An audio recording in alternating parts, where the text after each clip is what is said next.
عاصم بن سلیمان نے بیان کیا، انہوں نے کہا کہ میں نے انس بن مالک رضی اللہ عنہ سے قنوت کے بارے میں پوچھا تو آپ رضی اللہ عنہ نے فرمایا کہ دعائے قنوت حضور اکرم صلی اللہ علیہ وسلم کے دور میں پڑھی جاتی تھی۔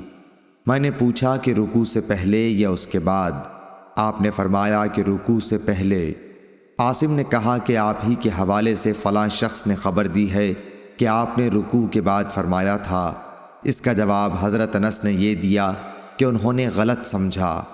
رسول اللہ صلی اللہ علیہ وسلم نے رکوع کے بعد صرف 1 مہینہ دعائے قنوت پڑھی تھی۔ ہوا یہ تھا کہ آپ صلی اللہ علیہ وسلم نے صحابہ رضی اللہ عنہم میں سے 70 قاریوں کے قریب مشرکوں کی ایک قوم بنی عامر کی طرف سے ان کو تعلیم دینے کے لیے بھیجے تھے۔ یہ لوگ ان کے سوا تھے جن پر آپ نے بد دعا کی تھی۔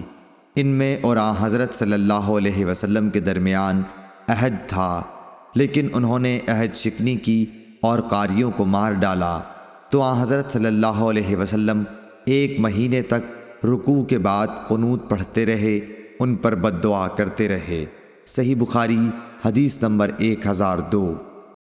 زائدہ نے بیان کیا، ان سے تیمی نے، ان سے ابو مجلس نے، ان سے انس بن مالک رضی اللہ عنہ نے کہ نبی کریم صلی اللہ علیہ وسلم نے 1 مہینے تک دعائے قنوت پڑھی اور اس میں قبائل رعل و ذکوان پر بد دعا کی تھی۔